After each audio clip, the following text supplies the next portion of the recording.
Mm, No sé si puse. Sí, muy bien. Entonces, les voy a presentar al expositor de hoy. Rodrigo Salas es profesor titular de la Escuela de Ingeniería Biomédica de la Universidad de Valparaíso e investigador principal del Instituto Milenio en Ingeniería e Inteligencia Artificial para la Salud y Health. Es investigador principal también del Centro de Investigación y Desarrollo en Ingeniería en Salud, CINCS. Es ingeniero informático y doctor en Ingeniería Informática de la Universidad Técnica Federico Santa María. Su trabajo de investigación incluye inteligencia artificial y ciencia de datos y aplicaciones en medicina, cuidado de la salud y contaminación ambiental. Entonces, Rodrigo, te dejo. Perfecto, muchas gracias por la presentación, Alejandra. Bueno, para mí es un gusto estar aquí con ustedes. Voy a proyectar.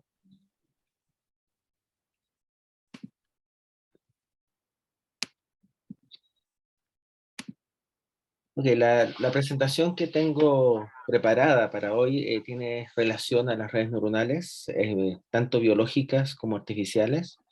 Es cómo se han ido construyendo modelos que permiten describir y representar lo que es una neurona biológica y cómo también estos han evolucionado con el fin de construir modelos con alguna finalidad práctica aplicada en distintos ámbitos.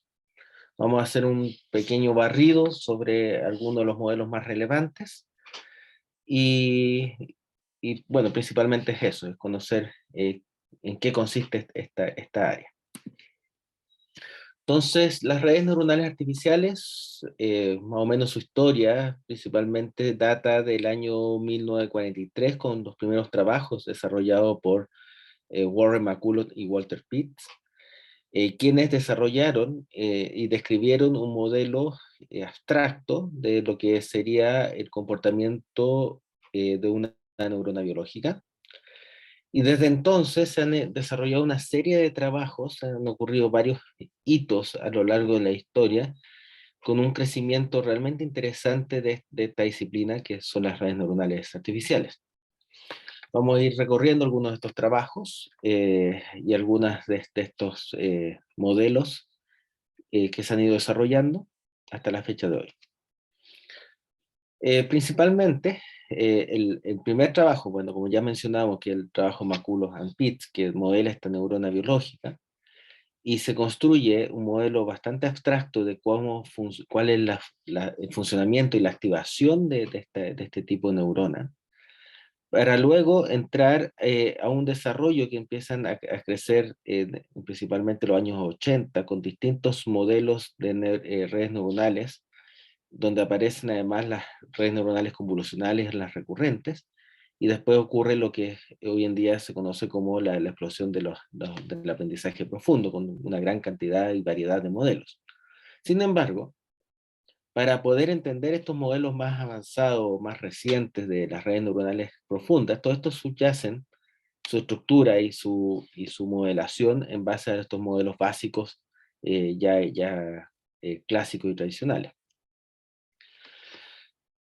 Entonces, están los trabajos primero de los desarrollos que se empezaron a hacer sobre el estudio del sistema nervioso y el descubrimiento principalmente de la neurona biológica y cómo esto se estructura y se van generando las redes de neuronas en el cerebro y cómo estas neuronas están conectadas entre sí a través de un proceso que se conoce como sinapsis.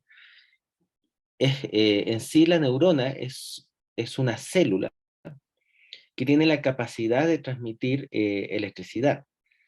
Y todo eso hace posible que tengamos estas capacidades cognitivas de los seres vivientes. En particular aquí se muestran los trabajos de Santiago Ramón y Cajal, que es un destacado médico español, Nobel de Medicina en el año 1906, quien estudió principalmente la estructura del sistema nervioso. Y él además, bueno, desarrolló lo que es la doctrina de la neurona, estudió varios tipos de neuronas, los dibujó con en base a lo que observaba en los microscopios de ese entonces, que eran bien limitados, y iba viendo cómo se estructuraba y se podían observar las dendritas y el cuerpo de la célula. Es así que se juntaron estos dos grandes científicos, Warren McCulloch y Walter Pitts, Warren McCulloch siendo el biólogo, Walter Pitts el matemático, para modelar el funcionamiento de esta neurona biológica. Aquí se muestra esquemáticamente lo que es la neurona biológica, se muestra el cuerpo de la célula, estas ramitas que tiene aquí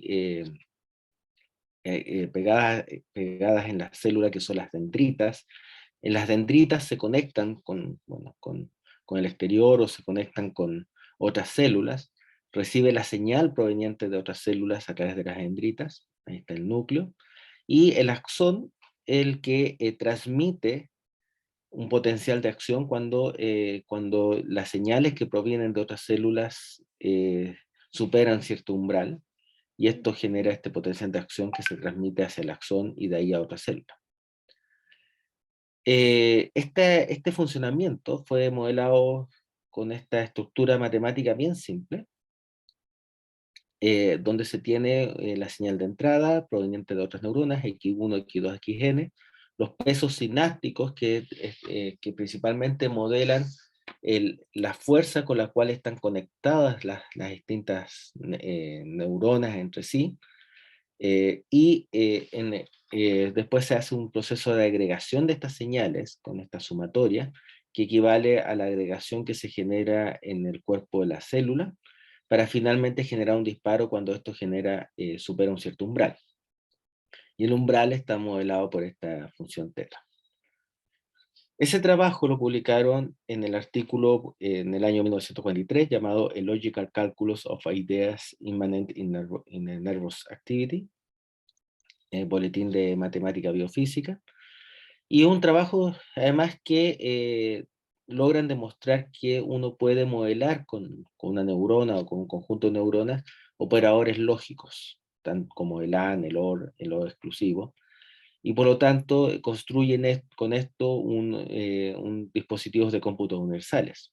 Y algunas tareas que uno puede resolver son tareas de reconocimiento de patrones, tales como esta gráfica que se muestra aquí en el lado inferior derecho, donde podemos separar estos cuadritos verdes, estos rojos, a través de esta función, y esa tarea la puede desarrollar esta neurona. Aquí se muestran algunos diagramas de cómo se van conectando las neuronas y se van resolviendo distintos operadores lógicos, como mencionamos, y de esa forma se pueden resolver tareas de cómputo. La implementación de estas neuronas, uno de los primeros trabajos, el primer trabajo que logró resolver o desarrollar esto computacionalmente fue el trabajo de Frank Rosenblatt, quien implementó, bueno, construyeron un computador para la implementación de este perceptrón, que fue construido por este psicólogo para clasificar imágenes. Este hardware fue construido a la medida y principalmente para el manejo de lo que son los pesos sinápticos se utilizaron potenciómetros y con eso controlaban el peso de cada entrada. Aquí se muestra en la figura lo que es el perceptrón, el Mark I, el computador que fue utilizado, y algunos trabajos también que fueron publicados por Frank Rosenblatt. Aquí se muestra en la figura, se tiene una especie de cámara que se toman fotos de estas imágenes de caras, y podría determinar este perceptrón en base a imágenes de 400 píxeles, es decir, con una resolución de 20 por 20, reconocer el género de la persona, es decir, si estamos hablando en este caso de un hombre o una mujer, man, women, en base a esta imagen. Aquí se muestra un poquito la arquitectura en forma de diagrama de cómo funcionaba. Tenía una capa sensorial, una retina, y de ahí había unos ciertos circuitos que lo asociaban con distintas unidades que la llamaban unidades A de asociación, y después generaba la respuesta a través de una serie de neuronas que respondían, en este caso si correspondía a un hombre o una mujer, Y además entregaba un proceso de feedback, que era totalmente manual, donde se le iba entregando si correspondía, a qué correspondía, si era un hombre o una mujer, y si estaba correcto o no la clasificación, de manera de entregarle retroalimentación. Posterior a eso, también se empezaron a desarrollar estos algoritmos de aprendizaje, que es mecanismos de los cuales se pueden ajustar estos modelos. En otras palabras, todo el aprendizaje o toda la capacidad que tienen estos modelos de poder aprender una determinada tarea está en los pesos sinápticos. ¿Ya? En los pesos, mediante el ajuste de estos pesos, uno puede desarrollar una tarea en particular. Podemos identificar, y vamos a hablar de los trabajos, por ejemplo, de Donald Hebb, quien eh, señala que si tenemos dos células suficientemente cercanas que constantemente están disparando en forma sincrónica a ambas células, entonces, un momentito por favor.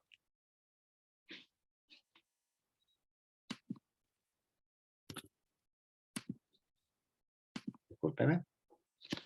Entonces se potencia el mecanismo de disparo. En cambio, si no existe coherencia en estos disparos, empiezan a decrecer o depotenciar esta eficiencia.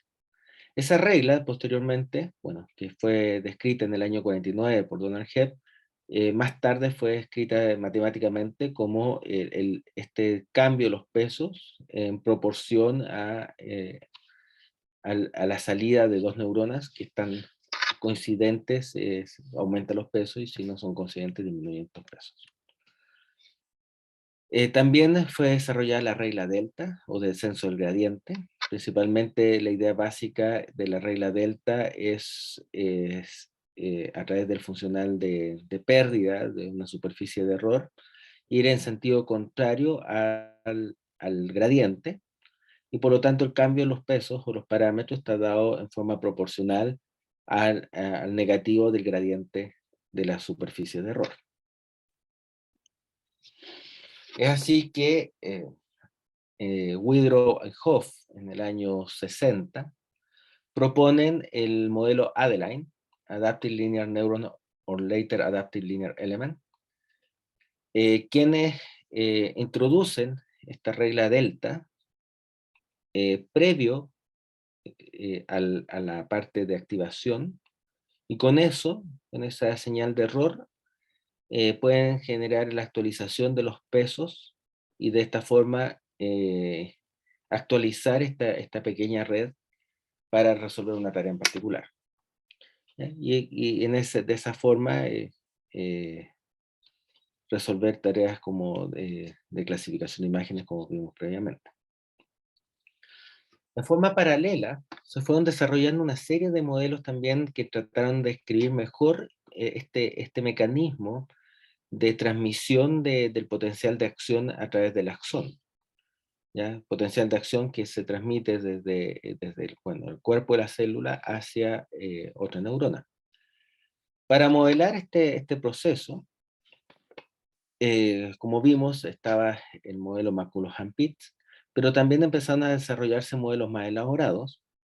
Este modelo, basado en conductancia, donde principalmente se tiene el voltaje de las membranas y cómo una corriente de entrada va a generar, a través de estos procesos, estos compartimientos, genera el potencial de acción y se transmite a través del axón.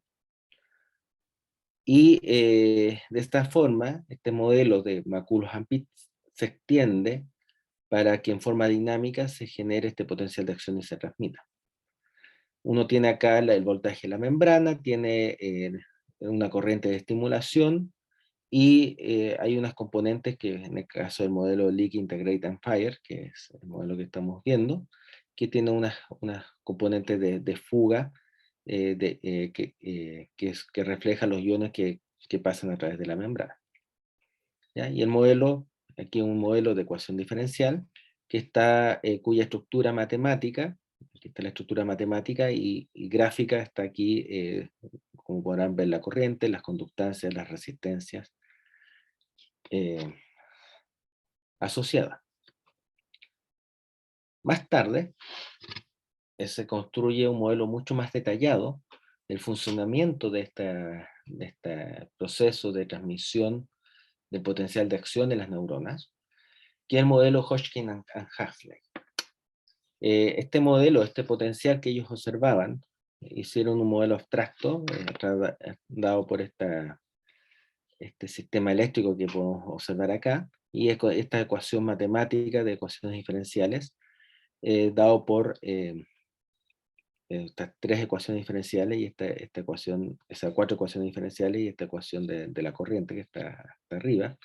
Y esto significó que en el año 1963 Hodgkin y Huxley ganaran el premio Nobel de Medicina.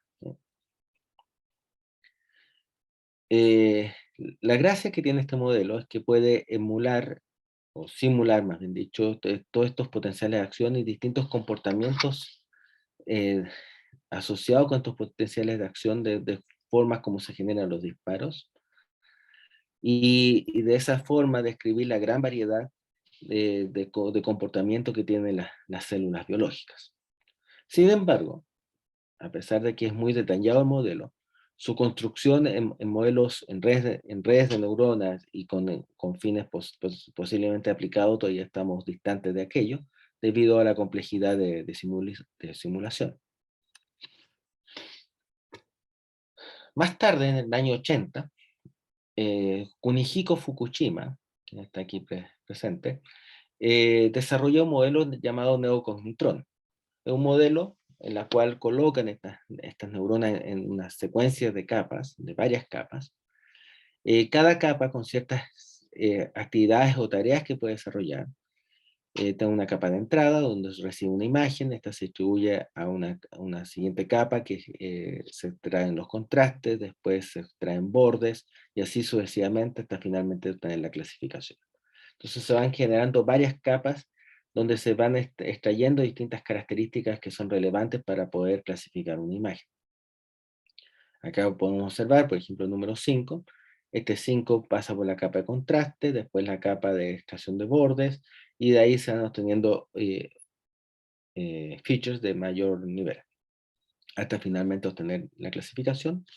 Trabajo que fue publicado en Biological Cybernetics y que data del año 1980. En esos años también se empiezan a desarrollar varios otros modelos, como por ejemplo las redes de Hopfield o de memoria asociativa, que son unas redes recurrentes, que son capaces a través de este parámetro, esta matriz de pesos, memorizar imágenes, y por lo tanto se pueden utilizar tanto para reconstrucción como también el proceso de filtrado o mejora de imágenes.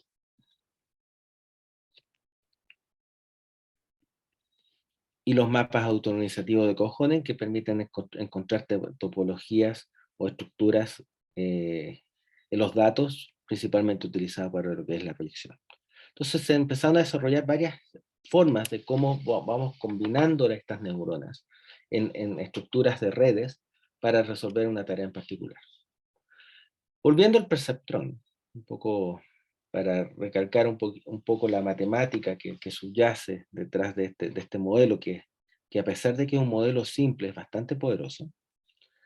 Tenemos acá un perceptrón, que es una neurona simple, tenemos un vector de entrada, un vector de pesos. Recordemos que en el vector de pesos son los parámetros con los cuales uno ajusta y resuelve una tarea en particular. Existe una función de agregación, es decir, cómo se agrega estas señales, principalmente donde cada entrada, X1, X2, X3, es ponderada con este W a través de un producto punto. Se genera una agregación, una sumatoria de todo esto, y finalmente el disparo a través de la función de investigación, que en el caso clásico pues es una función signo, que es no continua, y observar que existe una neurona también que genera el sesgo, que significa el umbral que debe superar para poder generar el disparo.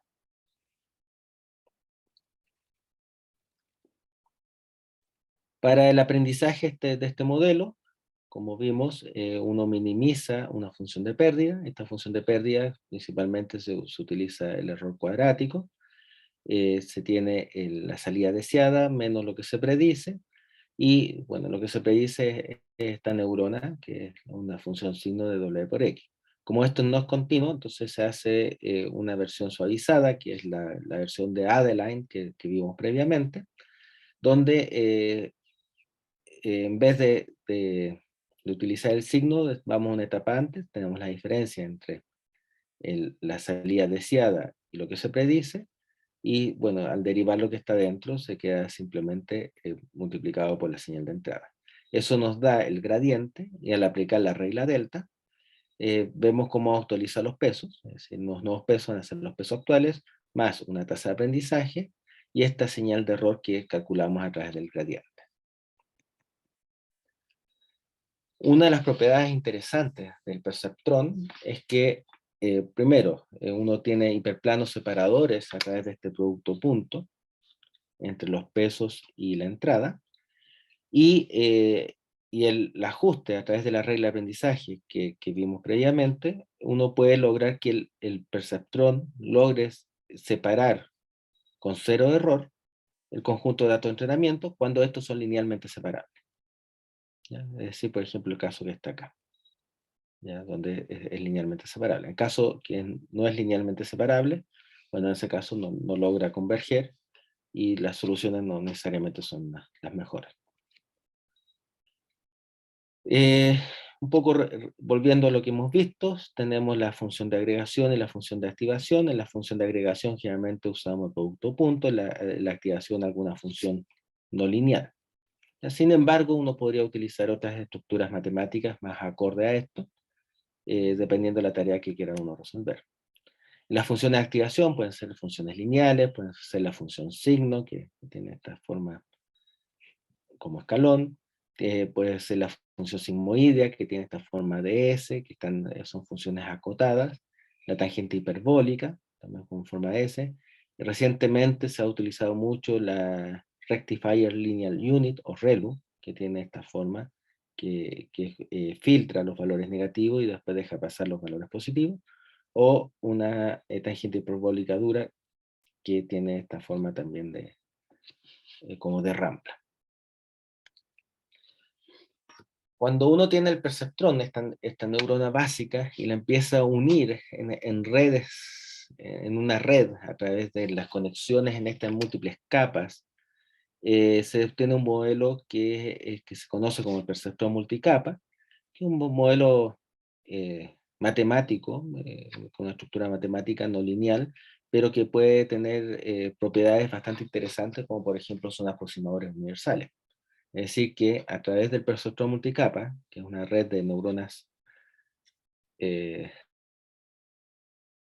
nosotros podemos modelar y aproximar cualquier función que sea no lineal, acotada y de soporte compacto. La estructura de esta red es, bueno, se tiene aquí abajo la entrada, distinta a un vector de entrada, x1 txm, eso se propaga a las neuronas escondidas, cada neurona escondida recibe la señal de todas las neuronas de entradas, se genera la agregación y después el disparo para cada una de estas neuronas escondidas, y en la neurona de salida también se vuelve a hacer una agregación y un disparo, ¿ya? Y la ecuación matemática que se asociada es la que está aquí arriba.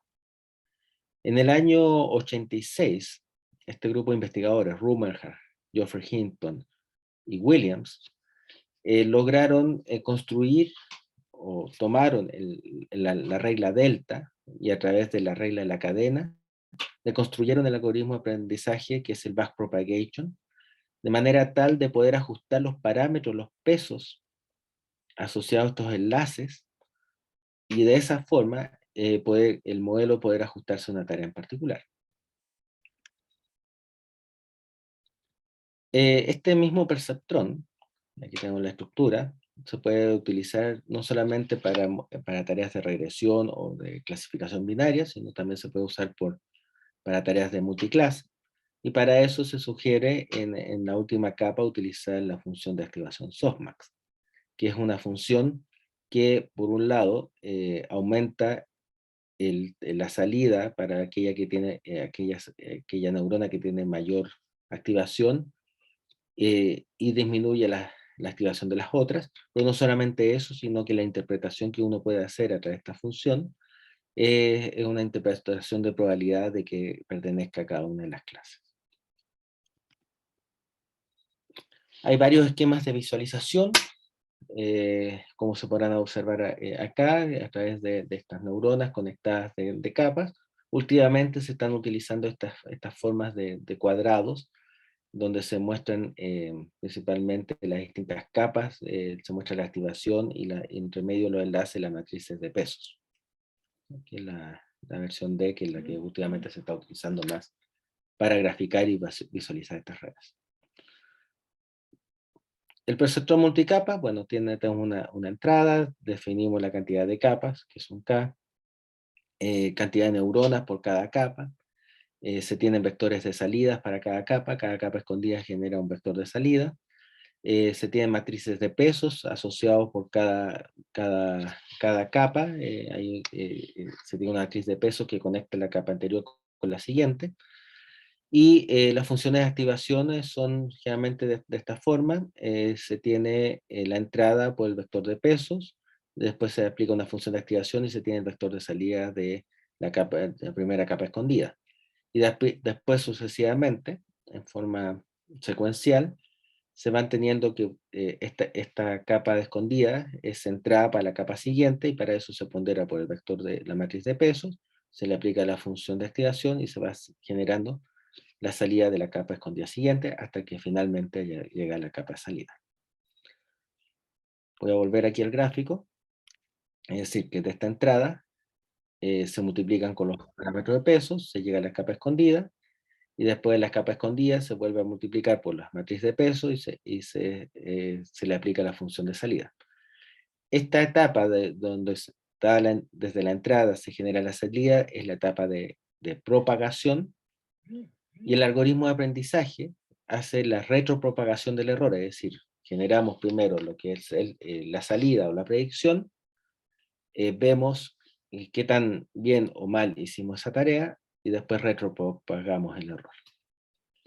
Entonces el algoritmo de retropropagación o backpropagation, la idea de esto es, a través de la regla de la cadena de cálculo diferencial, es calcular los gradientes de esta red neuronal, y de manera tal de ir retropropagando el error desde la salida hacia la entrada.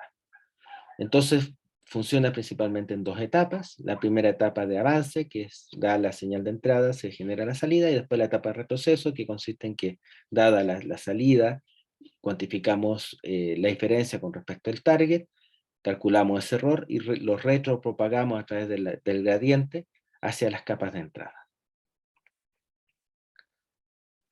Y bueno, aquí no entra mucho en detalle, pero dado una entrada que puede ir por distintos caminos, se genera la salida, y después de la salida nosotros calculamos a través de la regla de la cadena los distintos gradientes generados de forma tal de ver de qué forma cada uno de estos enlaces contribuye a la salida, y por lo tanto de en qué medida contribuye también al error.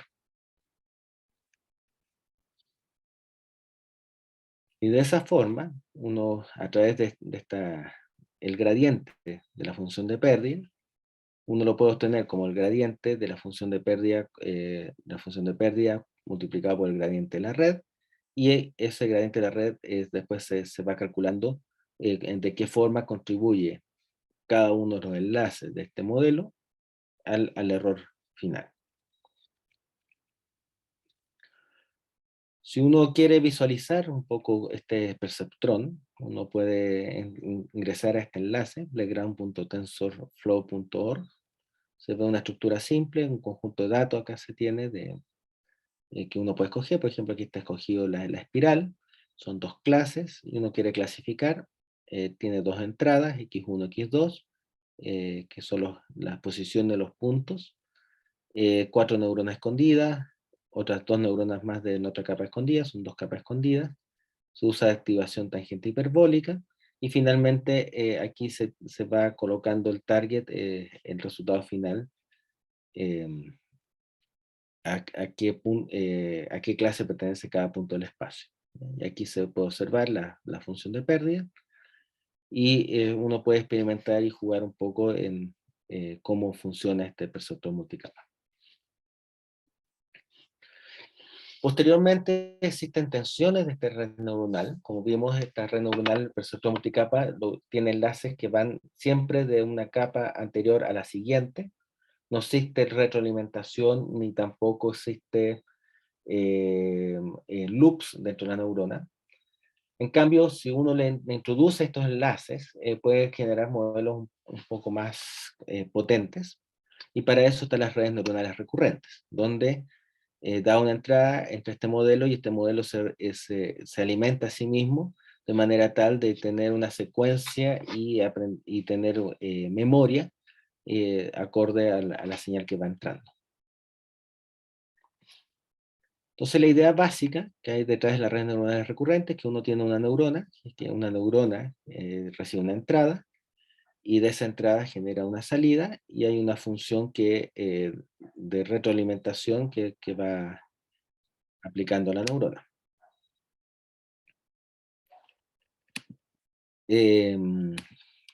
Perdón. Ahí. Y bueno, uno puede, esta única neurona con retroalimentación es equivalente, si lo llevamos al caso feed-forward, que es de alimentación hacia adelante, equivale a ir replicando este proceso de feedback varias veces. Por lo tanto, se puede observar que es mucho más poderoso el modelo, es decir, tenemos una señal en el tiempo t-1, después en el tiempo t+1, y así va generando salida de forma secuencial. Uno de los modelos que ha tenido mayores éxitos es el modelo LSTM de Hofstadter. LSTM es de Long Short Term Memory. Se caracteriza este modelo por, bueno, uno tiene una LSTM que coloca esta LSTM en varias secuencias, y si uno abre una de estas secuencias y obtiene uno de estos bloques, tiene esta estructura. Esta estructura que es bien interesante, puesto que tenemos una señal de entrada, que es XDT, tenemos la salida, que es IDT, que está acá arriba, y va a pasar por una serie de compuertas que van a permitir manejar tanto los estados anteriores, como también manejar la capacidad de olvido o retención de una señal en el transcurso del tiempo. Las ecuaciones que subyacen detrás de este modelo se pueden observar aquí a la derecha. Aquí hay varias ecuaciones que vamos a entrar un poquito en detalle cómo se comporta esto. Entonces, tenemos la señal de entrada que entra por acá abajo, la señal de salida que sale por acá arriba. Tenemos distintos estados. Hay una compuerta acá que está marcada en verde, que es la compuerta de olvido. Esta compuerta de olvido, que es una función sigmoidea, que va a controlar esta compuerta, estas celdas de estado. Las celdas de estado van viendo el estado que tiene la neurona en instancias anteriores.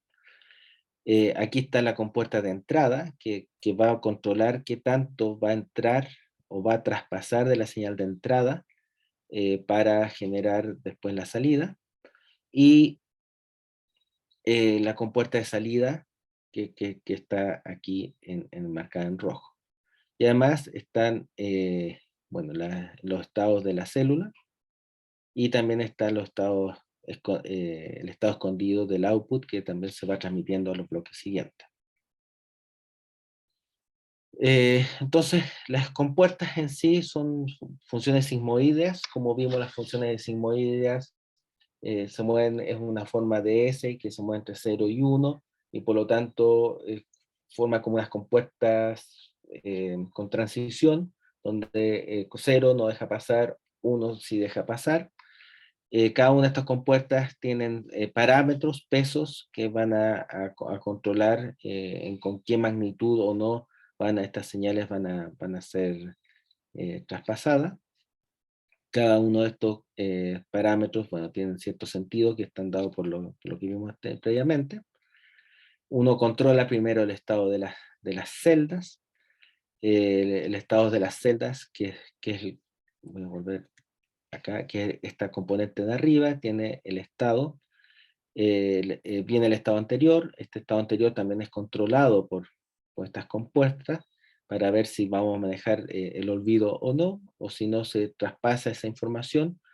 Si la compuerta de olvido le dice que, que se olvide lo que viene previamente, entonces va a generar el corte, y solamente va a venir la señal de entrada y va a traspasar por esta compuerta que está acá, y va a pasar al siguiente estado. O en caso contrario, se van a ir agregando la información anterior con la nueva información.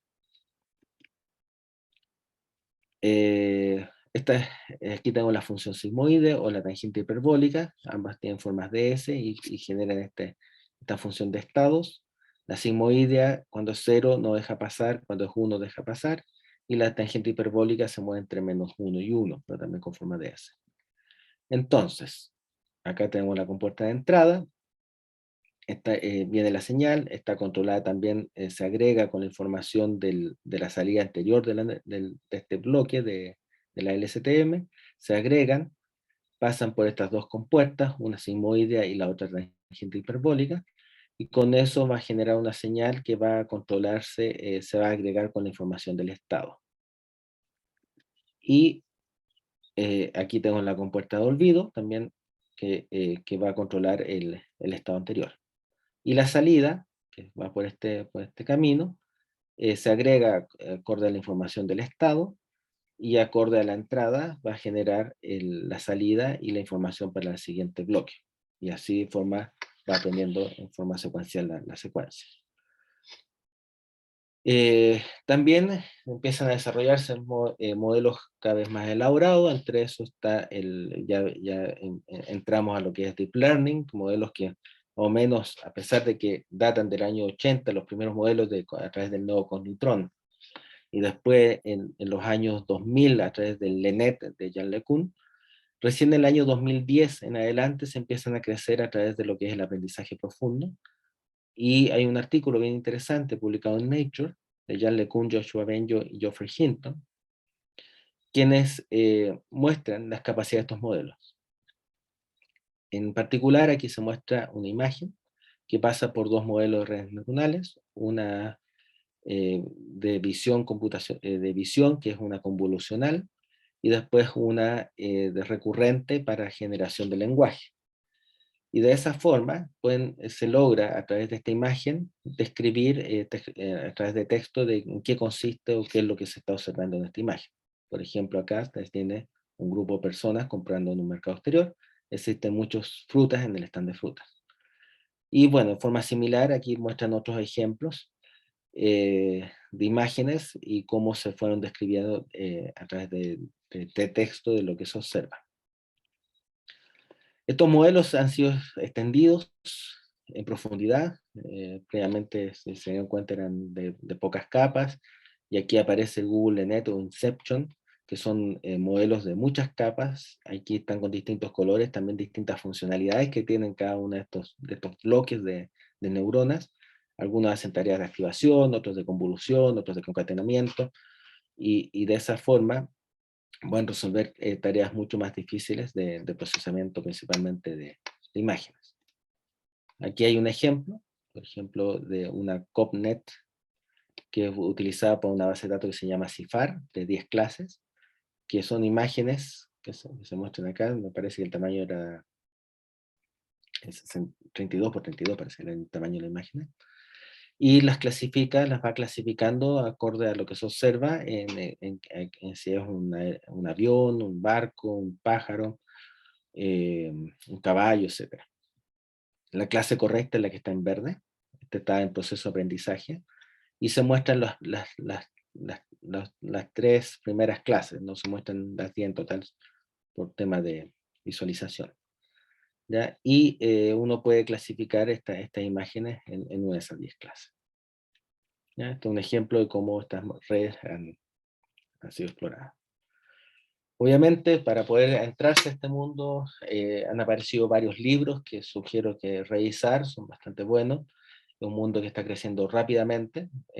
Está el libro de Jan Goodfellow, de Deep Learning, el de Charo Agarwal, También está el libro de Python Machine Learning de Rashka y el de Deep Learning con Python de François Cholet. Y respecto a los modelos neurocomputacionales que vimos al comienzo, que también sigue otra línea de describir mejor el comportamiento o el trabajo del funcionamiento del sistema nervioso. Está este libro de Theoretical Neuroscience de Dayan y Abbott, y el Fundamentals of Computational Neuroscience de Trappenberg. Son dos muy buenos libros para explorar ese mundo.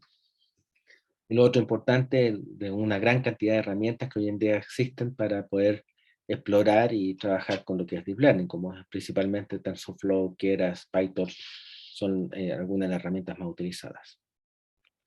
Esa sería mi presentación. Espero estar dentro de los tiempos. ¿Tienen alguna consulta? Muchas gracias, Rodrigo. Súper interesante y muy informativa. ¿Alguien tiene alguna pregunta para Rodrigo? ¿Algún comentario, alguna sugerencia? ¿Consulta? Sí, yo tengo una. Raúl, A ver, hola. estaba tratando de levantar la mano, pero no pude encontrar aquí el lugar. Ah, no, ya. Bueno, en primer lugar, muy interesante la charla, muy fácil de seguir, muy explicativa. Lo agradezco en primer lugar. Muchas gracias, Raúl. Lo que sí uno observa a lo largo de la exposición, que aquí está de alguna manera la estadística, ¿no? Porque estos pesos sin duda pueden ser considerados como parámetros y de alguna manera van siendo estimados, ¿eh? De acuerdo con este proceso de actualización, hay una suerte de estimación. Entonces uno ve como, por ejemplo, que aquí estaría el análisis multivariante como una herramienta quizás para esta forma de estimación. También los sistemas dinámicos, porque esta actualización se va produciendo instante a instante. Y si uno mezcla las dos cosas, puede pensar que son una suerte de cadenas de marcos que están aquí operando. Es posible que en las referencias que tú das aparezcan este tipo de relaciones o de materias que relacionan estos temas que son bastante conocidos dentro de la matemática y la estadística, ¿no? Y que de alguna manera se relacionan con esto, pero bueno, eso es, no lo sé, esa es la pregunta, quizás tú podrías dar alguna información sobre eso. Eso nomás, Rodrigo. Sí, muchas gracias, Raúl. Muy interesante tu pregunta y observación y bueno, y comentario al respecto. Efectivamente, cuando uno empieza, porque aquí está la parte de la modelación o la estructura del objeto matemático para modelar algo, y una de las tareas que se han desarrollado en el último tiempo es ver las propiedades que puedan tener estos modelos. Y en ese sentido, uno de los caminos que se ha optado es estudiar las propiedades estadísticas. Estos modelos se consideran modelos semiparamétricos. Un poco ese concepto viene porque los parámetros en sí no entregan información respecto al fenómeno, porque hay mucha interacción que es muy difícil describir o interpretar estos parámetros, pero sí permiten para resolver una tarea en particular y hay un error que se está minimizando y por lo tanto uno puede estudiar el comportamiento distribucional de estos errores y de esa forma estudiar algunas propiedades de estos modelos desde el punto de vista estadístico. Respecto a las cadenas Markov, efectivamente, especialmente el último modelo de redes neuronales recurrentes que estuvimos viendo, al final se comportan como una especie de cadenas Markov. Y uno puede estudiar también, un poquito más difícil, pero puede estudiar las propiedades de estos modelos utilizando Markov como base, que está bastante estudiado, pero ahí desconozco si se han habido más trabajos, pero sí se han mezclado unos con otros de manera tal de, o ya sea estudiar mejor sus propiedades, o ya sea también para entregarle mayores capacidades a estos modelos. Hay mucho por desarrollar todavía desde el punto de vista teórico, entonces ahí están recién apareciendo los primeros libros asociados a esto, de sus propiedades teóricas, y ahí se empieza a conjugar con muchas de estas técnicas que tú mencionas. Gracias, Rodrigo. Gracias, Raúl. ¿Alguna pregunta más? Adriana, a ver. Sí, buenas tardes. ¿Se me escucha? Sí. Ok, pido primero disculpas de no puedo encender la cámara porque estoy en la oficina en este momento. Bien, mi pregunta, bueno, primero que nada, igual agradecer la exposición, bastante clara, pero entonces me surge una pregunta aunada a la pregunta de la persona anterior, en términos de modelación estadística, de todas estas evaluaciones que hacemos después de plantear diferentes modelos. A ver, me explico de otra manera. Cuando como estadísticos hacemos cualquier modelaje, es muy común que nos pasemos por varias fases, o sea, por varios modelos, y tratemos de comparar en términos de ciertas medidas cuál es el modelo más acorde al fenómeno que estamos estudiando. Entonces, mi pregunta es, básicamente, en base a su experiencia, ¿cuáles son las medidas que le ha permitido elegir el modelo que pueda describir mejor el fenómeno que está estudiando en su momento? Sí, bueno, muy buena pregunta. Efectivamente, en esta exposición no mostré nada asociado de cómo medir el desempeño, ni cómo validar los modelos, o en una tarea en particular, cómo escogerlos. Pero sí, efectivamente, hay varias técnicas, va a depender un poco de la tarea que estás tratando de resolver. Y estos modelos se han utilizado, por ejemplo, para tareas de clasificación, para tareas también de regresión. También se ha utilizado para encontrar la distribución de los datos. Entonces, dependiendo cada tarea, en clasificación, por ejemplo, se usa, bueno, una métrica básica es la accuracy. Ya se utiliza la curva ROC. Todo lo que es clásico y está ampliamente conocido se utiliza. En regresión, el error cuadrático medio. Sí. En lo que es para estimar distribuciones de los datos, se utiliza de Kullback-Leibler, la divergencia de Kullback-Leibler. Y así, bueno, para distintas tareas se utilizan las métricas clásicas, combinado con técnicas de cross-validation, bootstrapping, para encontrar el mejor modelo. Todo eso que se conoce y es ampliamente conocido en el mundo de estadística son aplicados en estos modelos. ¿Qué es lo difícil en estos modelos? Es hacer todo el proceso de inferencia de los parámetros. Puesto que, bueno, en algunos modelos más pequeños tú puedes tener 50, 100 parámetros, pero los modelos mucho más grandes, con profundos, estamos hablando de 1.000.000 de parámetros. Entonces, Sí. Y hacer inferencias, ver intervalos de confianza, más que están en múltiples capas, esa tarea, además que es compleja desde un punto de vista matemático, el sentido que pueda tener también es difícil de ver si tiene sentido hacer todo ese trabajo. Cosas Ya, que uno hace en regresión, por ejemplo, en regresión claro, lineal. la pregunta me surge, el ruido me surge porque, claro, como bien dice usted, generalmente son modelos semiparamétricos, porque, bueno, no hay una distribución definida entre los parámetros, vale la redundancia. El tema es que cuando, no tengo experiencia con redes neuronales, yo trabajo más con algoritmos genéticos. Entonces, mi pregunta es en términos de, ¿pudiésemos aplicar algo en Machine Learning en términos de dividir, pues, conjunto de entrenamiento, conjunto de prueba o de validación y poder comparar en términos de alguna medida? O sea, porque, por ejemplo, en el algoritmo genético yo hago generaciones hasta que existe un nivel de convergencia en términos de mi función objetivo o mi función de optimización. ¿Cómo se podría ver esto en términos de redes neuronales? No sé si lo que estoy preguntando es una tontera, pero estoy tratando de comparar un poquito en base al tipo de modelamiento que he venido haciendo en algunas oportunidades. Sí, bueno, sí, aquí también tú tienes estas métricas como por ejemplo el error cuadrático medio, y Sí. tú o cualquier métrica, por ejemplo, error cuadrático medio, más los criterios de información para poder cuantificar y comparar los modelos. Si el tema está acá, la clave de estos modelos, es importante la métrica, pero también la clave está en que tú no puedes compararlos, tienes que separar el conjunto de datos en conjunto de entrenamiento y test. Igual que, bueno, pertenece también al mundo de Machine Learning. Con el entrenamiento tú ajustas los parámetros y después con el test tú comparas. Sí, exacto. Pero no puedes escoger con el conjunto de entrenamiento, no puedes comparar con el de conjunto de entrenamiento, porque si no, estos modelos tienen un problema que es el problema del sobreajuste. Y como tienen problemas de sobreajuste, podrían llegar a ser error, pero poder ser muy mal modelo. Entonces, por eso es importante siempre tener separado en conjunto de test.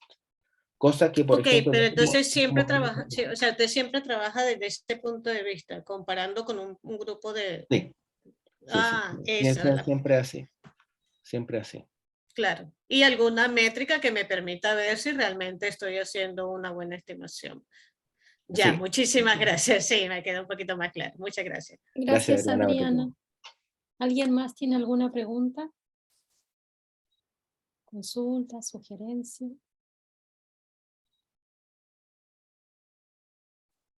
Bueno, si nadie tiene, yo sí. Rodrigo, tengo algunas preguntas para ti. Sí, cortitas. Gracias. ¿Qué pasa si uno quisiera usar una red neuronal con una serie de tiempo? La red neuronal puede tomar ese objeto considerando la memoria que hay dentro de la serie temporal. O sea, tomarlo como una función que tiene una dependencia del tiempo. ¿O solo toma como datos? Sí. Por ejemplo, si uno quisiera hacer clasificación dentro de series de tiempo. O sea, tiene muchas series, no. 100 series y las quiere clasificar en grupos. Sí, interesante tu pregunta. A ver, están estos dos modelos, los modelos, por ejemplo, el perceptor multicapa y las redes neuronales recurrentes que tienen capacidades distintas. Uno siempre puede llevar un modelo de serie de tiempo a un modelo de regresión, en el sentido que todos los lags los coloco como si fuese entradas y puedo transformarlo a un modelo de regresión. Entonces, un modelo de regresión lo resuelve muy bien una red neuronal. Ya. Cuando uno quiere verlo como serie de tiempo, tiene que usar estas redes recurrentes, que tienen la capacidad de mantener memoria y por lo tanto aprender secuencias. Y la tarea que uno puede entregarle, ya sea de predicción de un valor futuro, como también lo podría utilizar de clasificación. Uno puede utilizarla con esas dos modalidades. Y lo interesante es que no necesariamente pueden ser números, pueden ser texto también. Y se utiliza mucho, esta red neuronal recurrente se utiliza mucho para texto. No sé si, por ejemplo, cuando usan estos procesadores por ejemplo, cuando uno escribe un correo, y empiezan a aparecer como el rellenado automático, es porque hay una red neuronal recurrente detrás que está tratando de predecir lo que uno quiere escribir. O sea que la memoria sí la tienen adentro del dato para atrás. Exactamente, a través del uso que se tiene de los modelos.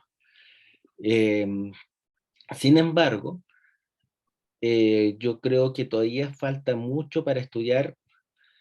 Por ejemplo, cuando uno utiliza los modelos ARIMA, ARFIMA, están todas las componentes medias móviles, ¿ya? O las componentes fraccionales.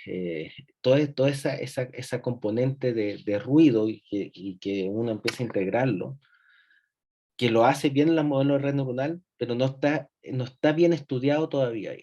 O sea, no está estudiado en cómo contribuye ni cómo se va introduciendo esa información para ir mejorando el modelo.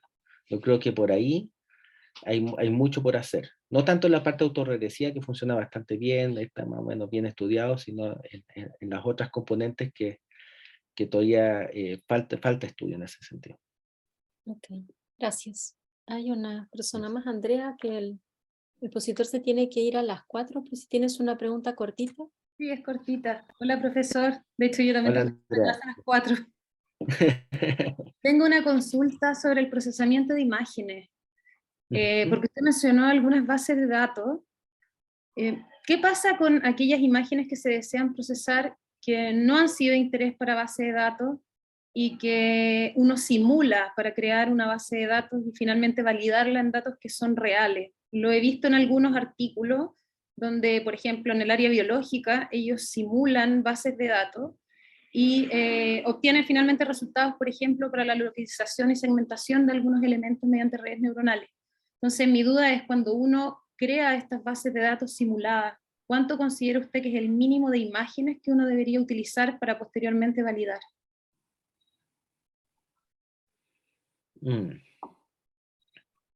A ver, primero depende mucho de la calidad de la imagen simulada o el dato. Al final es un dato sintético simulado. Que si el dato es una mala simulación, puede distorsionar mucho, negativamente incluso, el proceso de aprendizaje. Entonces tú podrías terminar aprendiendo datos sintéticos que tienen una estructura que no es cercana a la real. Entonces, primero hay una etapa previa de tener una muy buena calidad de datos simulados, sintéticos, bien generados. Para generar eso, que están las redes neuronales generativas y las generativas adversariales, que son bien interesantes, generan ese conjunto de datos. Ellos estudian la distribución, principalmente la distribución de los datos, y tratan de emular eso. Ahora, eso permite la aumentación de datos, ya eso aumentar los datos para poder aprender mejor. Pero ahí tú dependes de tener un conjunto de test muy bueno, o sea, un conjunto de test que no esté contaminado con estos datos sintéticos, que solamente sean datos reales y que de alguna forma con eso puedas ver la calidad. Es la única forma que yo encuentro que tú puedes determinar si lo hizo bien o no. ¿Y cuántos datos va a necesitar? Va a depender mucho del comportamiento con este conjunto de test. O sea, si tú ves que no está aprendiendo, va a necesitar generar más, pero vaya que tener el otro problema sobre ajuste. Entonces, generar más te va a generar el problema adverso, que sea, en vez de mejorar, vaya a empeorar. Entonces, depende mucho de la calidad del dato generado y depende mucho también de qué tan compleja es la tarea y finalmente de este desempeño con el conjunto de test que separaste. Muchas gracias. Bueno, entonces muchas gracias a todos, muchas gracias a Rodrigo por esta excelente charla y lo seguimos esperando el mes que viene con otra charla del seminario de biomatemática. Muchas gracias a todos por la por invitación asistir. y bueno, espero verlos pronto. Y como les dije, el video queda colgado en la página del Instituto de Estadística de la Universidad de Valparaíso, si alguien quiere volver a verlo. Ya, muchas gracias. Chao, gracias. Hasta luego. Chao, nos vemos, que estén bien. Chao.